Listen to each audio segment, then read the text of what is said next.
surga, kami bersyukur Tuhan buat kesempatan pada pagi hari ini di mana kami boleh berkumpul dalam keadaan baik dan menyenangkan untuk kembali mendengarkan firman-Mu. Kami sudah memuji-muji nama-Mu Tuhan, dimanapun jemaat-Mu saat ini berada, baik yang di rumah, dalam perjalanan, dimanapun yang ikut turut ambil bagian di kebaktian pada pagi hari ini. Tuhan, melawat setiap pribadi kami yang hadir di gereja saat ini. Tuhan, melawat dari baris paling depan sampai baris paling belakang.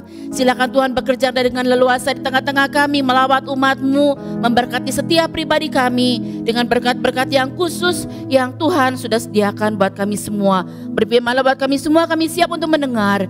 Dalam nama Tuhan Yesus Kristus kami balaskan doa kami. Amin. Puji Tuhan, selamat pagi Bapak Ibu Saudara kasih dalam Tuhan Yesus Kristus. Selamat pagi juga buat jemaat Tuhan yang beribadah di rumah, juga buat jemaat-jemaat lain yang ikut beribadah bersama-sama dengan jemaat Rehoboth Berea. Puji Tuhan, pada pagi hari ini kita kembali akan belajar kebenaran firman Allah yang saya beri judul Kehadiran Allah. Minggu lalu sudah begitu jelas firman Tuhan disampaikan oleh Bapak Gembala tentang kehadiran Tuhan di dalam kehidupan kita, karena cerita kita bukan cerita kehidupan kita saja, tapi ceritanya Tuhan juga. Tadi waktu saya duduk sebelum ibadah, lagu-lagunya terus mengingatkan kita semua, kalau saudara sudah hadir di pagi hari tadi, mengingatkan kita pada waktu kita lemah, pada waktu kita terjatuh, pada waktu kita dalam kondisi yang terburuk sekalipun, di sana tetap ada kehadiran Allah. Allah yang maha hadir, hadir dalam setiap detail kehidupan saudara dan saya. Karena kisah hidup kita bukan cuman kisah hidup saya dan dia sesama. Bukan, tapi kisah hidup saya adalah kisah hidup saya bersama dengan Tuhan. Saudara, ayat mas kita terdapat dalam Mazmur pasal 38 ayat 16. Saya undang saudara untuk bangkit berdiri semua. Kita akan baca bersama-sama. Mazmur 38 ayat 16 ya. Mazmur 38 ayat 16. 2, 3. Sebab kepadamu ya Tuhan, aku berharap. Engkaulah yang akan menjawab ya Tuhan Allahku. Amin. Silakan duduk. Berbahagialah setiap orang yang mendengar dan melakukan firman Tuhan dalam hidupnya sehari-hari. Hans Christian Andersen. Nama ini barangkali asing buat sebagian saudara-saudara yang masih muda. Tapi kalau saudara-saudara seangkatan dengan saya kurang lebih atau sampai tahun 90-an begitu lahirnya, pasti tahu siapa itu Hans Christian Andersen atau disingkat menjadi H.C. Andersen. Ini penulis banyak kisah, banyak novel, terutama buat anak-anak sampai diterjemahkan ke 125 bahasa dalam dunia ini. Saya termasuk penggemarnya. Karena waktu saya SD, waktu saya SMP, saya kalau ke perpustakaan sekolah itu selalu cari cerita H.C. Andersen ini. Ya, saya senang banyak sekali saya baca buku karangan beliau. Dia lahir pada 2 April 1805 dan wafat pada tanggal 4 Agustus 1875. Dia seorang penulis dongeng dan penyair terkenal. Ya, sampai saat ini barangkali nggak terlalu ya, tapi banyak karya-karya beliau yang diangkat menjadi film-film Disneyland biasanya ya, seperti itu ya. Banyak yang diangkat jadi film-film Disneyland. Sayangnya H.C. Andersen sebagai penulis dunia begitu ya. Sebagai penulis dunia dia berasal dari Denmark. Sayangnya dia tidak memiliki kehidupan yang mulus. Kehidupan yang indah-indah seperti dongeng-dongeng yang dia tulis. Karena biasanya dongeng-dongeng yang dia tulis itu akan berakhir happy ending. Kebanyakan seperti itu. Dia dibully sejak masa kecil. Itu antara lain yang dilansir oleh Mental Floss, 5 fakta yang menyedihkan tentang H.C. Andersen.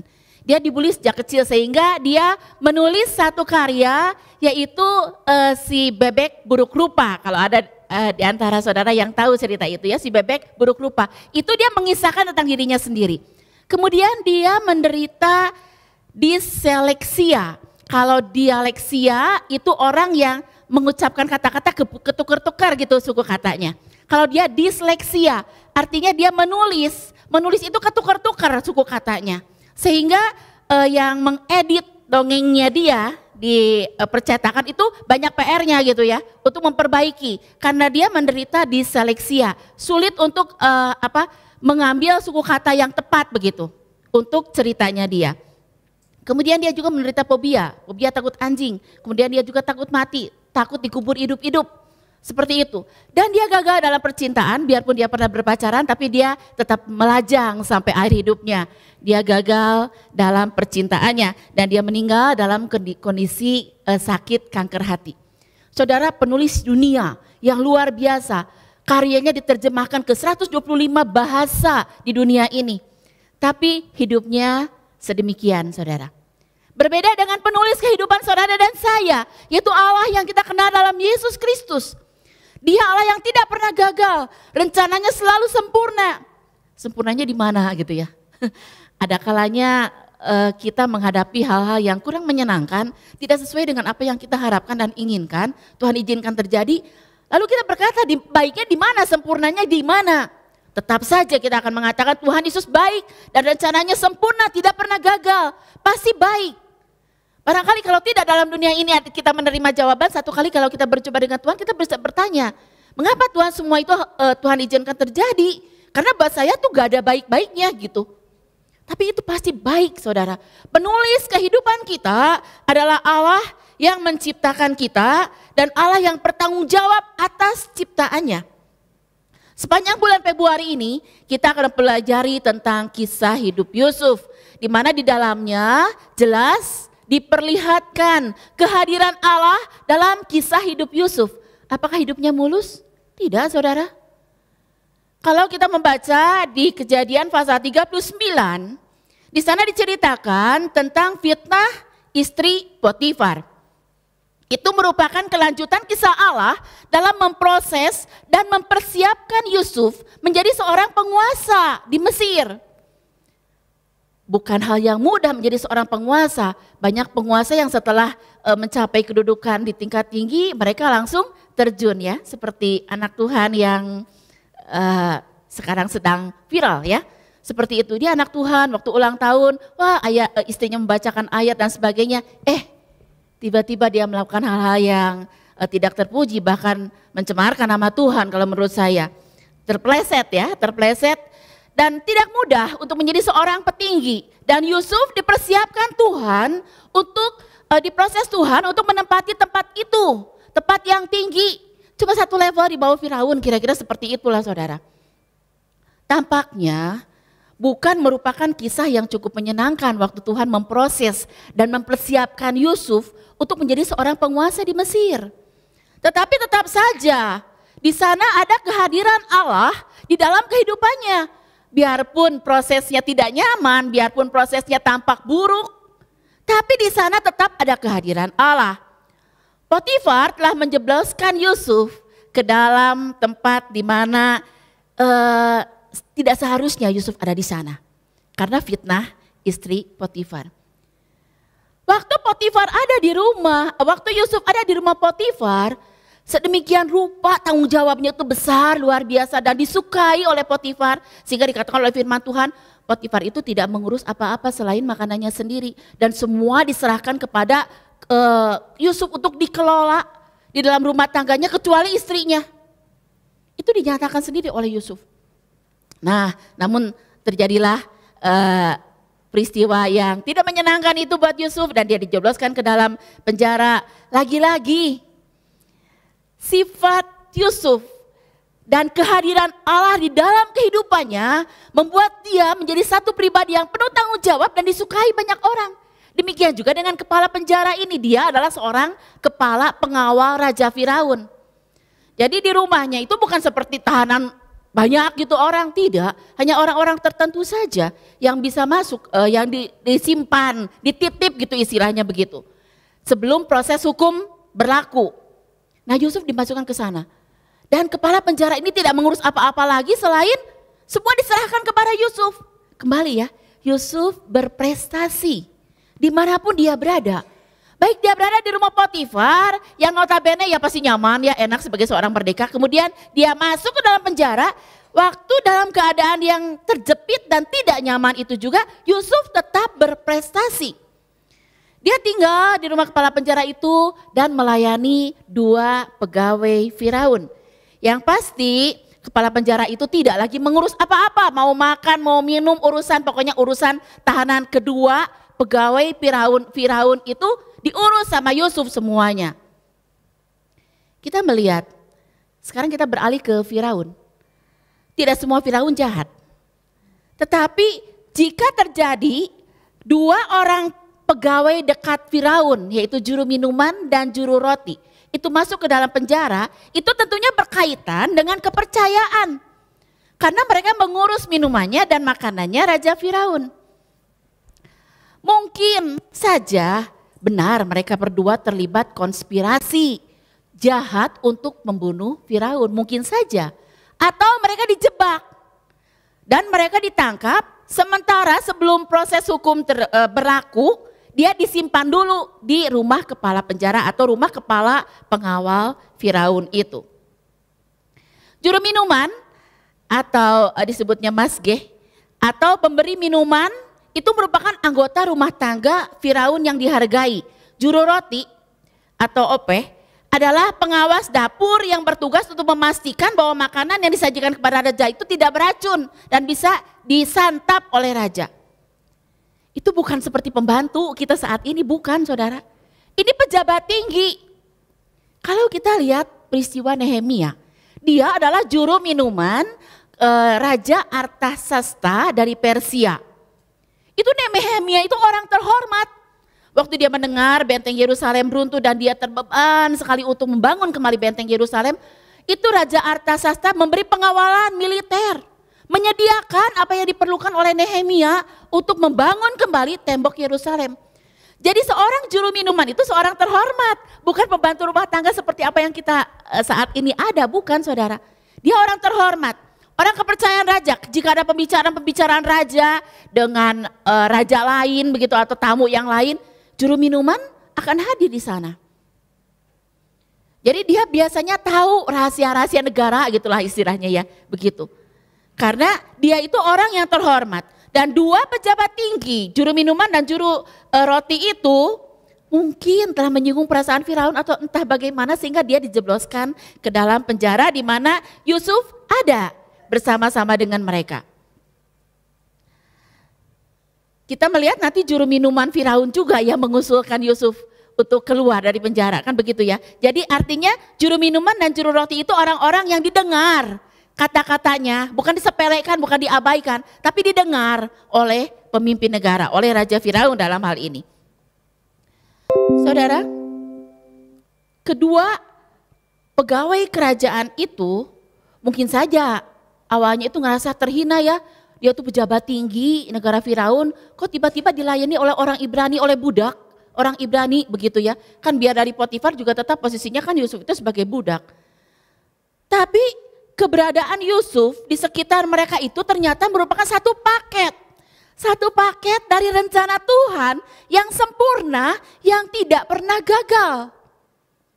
Saudara, tidak ada yang pernah tahu paket apa yang Tuhan izinkan terjadi atas kehidupan kita yang merupakan proses Tuhan untuk mempersiapkan kita untuk satu keadaan yang barangkali tidak terpikirkan oleh kita saat ini. Kita tidak akan pernah tahu saudara. Tapi kita tahu bahwa Allah penulis kehidupan saudara dan saya, dia punya rencana yang tidak pernah gagal, rencana yang sempurna bagi saudara dan saya. Walaupun saat ini barangkali saudara dan saya sedang menghadapi keadaan yang tidak sesuai dengan harapan kita, tidak sesuai dengan keinginan kita. Tetap saja itu merupakan paket daripada Tuhan. Paket yang sempurna. Di dalam penjara, sang juru roti dan juru minuman itu mereka bermimpi. Waktu bangun pagi, mereka bingung dengan mimpinya mereka sehingga mereka bermuram durja begitu ya. Nah Yusuf kan seperti biasa datang untuk melayani mereka, memberikan makan, minum. Kemudian melihat, loh mereka kan bangun pagi itu dalam keadaan yang kusut, galau seperti itu. Kemudian Yusuf bertanya kepada mereka, ada apa dengan mereka? Jawab mereka dalam Kejadian pasal 40 ayat 8 bagian B. Kejadian 40 ayat 8 bagian B. Jawab mereka kepadanya, kami bermimpi, tetapi tidak ada orang yang dapat mengartikannya. Lalu kata Yusuf kepada mereka, bukankah Allah yang menerangkan arti mimpi?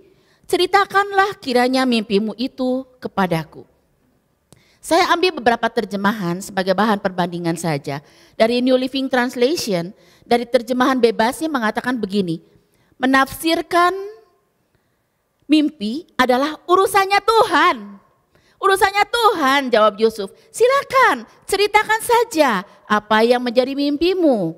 Dalam terjemahan Amplified, terjemahan bahasa Indonesia bebasnya seperti ini. Maka Yusuf berkata kepada mereka, bukankah penafsiran adalah milik Allah? Semua Yusuf kembalikan, semua itu adalah kedaulatannya Tuhan, semua milik Tuhan. Tolong beritahukan kepada saya mimpi Anda. Dalam King James Version dikatakan terjemahan Indonesianya, dan Yusuf berkata kepada mereka, bukankah interpretasi adalah milik Tuhan, beritahu saja, saya akan berdoa untuk kamu. Yusuf begitu rendah hati, dia bukan seorang yang bodoh, tentunya dia seorang yang pandai penuh dengan hikmat Tuhan. Tapi dia seorang yang rendah hati dan mengatakan, itu Tuhan yang menerangkan mimpi, interpretasi dari Tuhan semuanya. Dan Yusuf mengartikan mimpi kedua pegawai itu. Juru minuman berkata, aku bermimpi semalam melihat ada satu carang pokok anggur, ada 3 carangnya, kemudian dengan cepat berbunga, bertunas, menghasilkan buah-buah anggur yang besar-besar yang ranum-ranum. Lalu aku membawa piala Firaun dan aku memeras anggur itu ke dalam piala Firaun dan memberikannya kepada Firaun. Apa artinya kira-kira ya gitu? Yusuf menerangkan, oh berarti dalam 3 hari Firaun akan meninggikan kamu, akan melepaskan kamu dari penjara dan mengembalikan kamu kepada jabatan kamu, yaitu sebagai juru minuman Raja Firaun. Ingat ya, kata Yusuf, kalau kamu sudah kembali ke kerajaan, ingat aku. Aku itu sebetulnya tidak pantas ada di tempat ini, aku tidak melakukan kejahatan apapun juga, tolong aku, keluarkan aku dari penjara. Yusuf punya keinginan kuat untuk bebas karena dia memang merasa dia tidak melakukan apapun juga yang pantas dengan hukuman penjara. Ketika melihat artinya bagus ya dari juru minuman, juru roti berpikir, saya juga pasti bagus nih. Kata juru roti, aku bermimpi. Ya silakan ceritakan mimpimu, kata Yusuf. Aku bermimpi membawa 3 bakul di atas kepalaku berisi penganan. Penganan itu makanan-makanan kecil gitu ya. Untuk Raja Firaun. Tiba-tiba ketika aku jalan ada 3 ekor burung. Kemudian dia mematuk habis semua kue-kue yang ada di atas bakulku itu. Apa artinya kira-kira ya? Oh, kata Yusuf. Dalam waktu 3 hari, bukan 3 burung. Ada burung-burung yang memakan habis 3 bakul dan burung-burung yang memakan habis makanan di atas bakul itu. Kemudian Yusuf berkata, oh kalau begitu sama kamu juga. Dalam waktu 3 hari kamu akan ditinggikan. Tapi ditinggikannya di tiang gantungan. Kamu akan digantung, dihukum mati. Tepat 3 hari kemudian, pada hari ulang tahun Firaun, tepat terjadi seperti apa yang dikatakan oleh Yusuf. Juru minuman dikembalikan ke kerajaan untuk kembali menempati kedudukannya sebagai juru minuman raja. Kemudian juru roti kemudian digantung dan burung-burung memakan habis tubuhnya. Itulah yang terjadi. Tetapi juru minuman yang diharapkan menjadi pembebas Yusuf dari penjara ternyata lupa. Orang kalau sudah senang, orang kalau sudah lepas dari bebannya, kadang-kadang ya seperti itulah, lupa apa yang pernah dia janjikan kepada Yusuf. Padahal Yusuf pernah berkata dalam Kejadian 40 ayat 14, tetapi ingatlah kepadaku, apabila keadaanmu telah baik nanti, tunjukkanlah terima kasihmu kepadaku dengan menceritakan hal ihwalku kepada Firaun, dan tolonglah keluarkan aku dari rumah ini. Dalam terjemahan Amplified Classic dikatakan, tetapi pikirkan tentang saya ketika kamu baik-baik saja. Dan tunjukkan kebaikan, saya mohon untuk saya dan sebutkan saya kepada Firaun. Keluarkan saya dari rumah ini. Saudara, Yusuf mengajukan permohonan kepada juru minuman, ingat aku mohon. Tapi juru minuman lupa. Setelah dia ada di dalam kebebasan, kembali ke kedudukannya semula yang merupakan juru minuman, Raja Firaun menjadi orang yang terhormat di lingkungan pemerintahan Raja Firaun. Saudara, dari kisah Yusuf ini kita tahu sebenarnya mengharapkan manusia seringkali membuat kita kecewa. Saya berulang kali menyadari, berulang kali mengalami sampai saya menyadari. Dan akhirnya dengan suami saya mengambil keputusan, kita tidak akan minta bantuan siapapun juga. Dalam hal-hal tertentu yang kami hadapi yang merupakan kesulitan bagi kami berdua. Karena saya sekarang cuma tinggal berdua ya, anak mantu cucu sudah masing-masing keluar dari rumah. Saudara, karena kalau kita mengharapkan bantuan manusia dalam berbagai macam hal, seringkali itu membuat kita kecewa. Tampaknya Yusuf mengambil keputusan yang salah.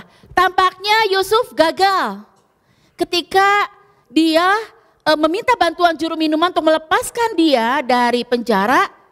Tidak ada respon, tidak ada aksi selanjutnya dari juru minuman. Tetapi saudara, satu hal yang perlu kita tahu bahwa segala sesuatu ada waktunya. Jelas Pengkhotbah 3 ayat 11 mengatakan bahwa ia membuat segala sesuatu indah pada waktunya, bahkan ia memberikan kekekalan dalam hati mereka, tapi manusia tidak dapat menyelami pekerjaan yang dilakukan Allah dari awal sampai akhir. Roma 8 ayat 28 mengatakan kita tahu bahwa Allah turut bekerja dalam segala sesuatu. Dalam segala sesuatu yang senang maupun yang susah, yang sulit, yang mengecewakan, yang membuat kita marah dan sebagainya. Allah turut bekerja di dalam semuanya, mendatangkan kebaikan. Bagi siapa? Bagi orang-orang yang mengasihi Tuhan. Saudara, saya termasuk orang mengasihi Tuhan? Tidak. Lalu bagi siapa lagi? Bagi orang-orang yang terpanggil sesuai dengan rencana Allah. Apakah saudara dan saya mau menyerahkan kisah hidup kita kepada Tuhan sehingga menjadikan kisah hidup saya bersama dengan Tuhan? God's story in my life. Kisah kehidupanku dalam hidupku, kisah kehidupan Allah dalam hidupku bukan cuma kisah kehidupanku. Melibatkan Allah, menyadari bahwa Allah Maha hadir dan rencananya selalu sempurna. Tidak pernah gagal bagi saudara dan saya. Tampaknya Yusuf gagal, tampaknya Yusuf salah mengambil keputusan dengan meminta kepada juru minuman, tapi tidak salah, tidak gagal. Karena Allah tetap ada di sana, Allah tetap hadir di sana untuk memberikan waktu yang tepat bagi Yusuf mendapatkan kebebasannya. Bukan cuma bebas, tapi satu kedudukan menanti dia, dan Allah memproses, menyiapkan Yusuf sedemikian rupa sampai dia pantas untuk menempati kedudukan itu di hadapan Tuhan dan manusia. Saudara, walaupun Yusuf tidak diingat oleh juru minuman itu, tetapi Allah mengingatnya. Karena Allah hadir di dalam kehidupan Yusuf. Kisah kehidupannya merupakan kisah kehidupan Allah bagi dirinya. Pikiran manusia berbeda dengan pikiran Allah, saudara. Seringkali kita mengharapkan kehidupan yang lebih baik, tapi nyatanya rancangan kita berbeda dengan apa yang fakta dalam kehidupan kita. Realita kerap kali tidak sesuai dengan harapan kita. Oleh karena itu kita harus terbuka untuk pembentukan Allah dalam kehidupan kita sehari-hari. Mempersilahkan Allah untuk menulis kehidupan saudara dan saya. Marilah di tengah-tengah segala kesulitan kita mau belajar peka akan kehadiran Allah. Allah tetap hadir dalam hidup saudara dan saya. Kita perlu bertanya kepada Allah apa yang menjadi kehendaknya di dalam kehidupan kita. Sehingga kita tidak larut dalam kekecewaan, kita tidak larut dalam kesedihan. Sebaliknya kita beroleh kekuatan yang baru daripada Tuhan. Kolose 3:23 mengatakan apapun juga yang kamu perbuat, perbuatlah dengan segenap hatimu. Seperti untuk Tuhan, bukan untuk manusia. Cara kita bekerja, cara kita menceritakan kisahnya Tuhan dalam hidup kita, mari kita akan tetap bersemangat. Bukan cuma kisah hidup kita, tapi kisahnya Tuhan dalam hidup saya. Kita harus memuliakan Tuhan dalam pekerjaan kita, dalam semua aspek kehidupan kita. Kehadiran Allah akan mengubah kehidupan kita menjadi kehidupan Tuhan di dalam kehidupan kita. Ketika kita mengandalkan manusia, kehidupan kita akan berubah. Bukan cuma kisah hidup saya, tapi kisah hidup saya dan dia yang kita minta bantuan. Yang kita harapkan membantu kita. Tapi jikalau kita menyerahkan hidup kita kepada Tuhan, maka kisah hidup kita adalah kisah hidup saya dan Allah, Sang Penulis kehidupan. Bersiaplah untuk kecewa pada waktu kita mengharapkan manusia membantu kita dalam hal apapun juga. Sesama manusia dapat melupakan saudara dan saya. Kita juga biasanya berharap pada harta kekayaan. Ingatlah bahwa kesehatan dan kehidupan tidak tergantung pada seberapa kaya saudara dan saya. Kehidupan dan kesehatan kita tidak bergantung pada seberapa kaya saudara dan saya. Karena kekayaan tidak bisa membeli kesehatan, kekayaan tidak bisa membeli kehidupan. Saudara, kita biasanya berharap kepada kedudukan atau orang-orang kuat. Orang-orang yang kita andalkan dalam lingkaran barangkali ring satu lah ya, lingkungan terdekat kita yang kalau kita minta tolong pasti bantu. Kita pikir seperti itu. Kalau saya ngomong sama dia pasti dia bantu, gak mungkin enggak. Belajar untuk tidak berharap seperti itu saudara. Karena apa? Karena semua memiliki keterbatasan. Yeremia 17 ayat 5 beginilah firman Tuhan. Terkutuklah orang yang mengandalkan manusia, yang mengandalkan kekuatannya sendiri dan yang hatinya menjauh daripadaku.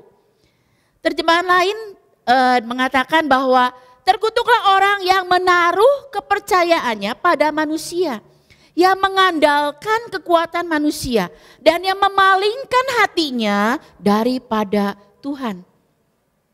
Saudara, kita harus hati-hati. Berhenti berharap kepada harta kekayaan, berhenti berharap kepada kedudukan, berhenti berharap kepada sesama manusia. Mazmur 38 ayat 16, ayat mas kita mengatakan, sebab kepadamu ya Tuhan, aku berharap. Engkaulah yang akan menjawab, pasti menjawab saudara. Ya Tuhan Allahku. Karena aku menunggumu ya Tuhan. Terjemahan lain mengatakan seperti itu.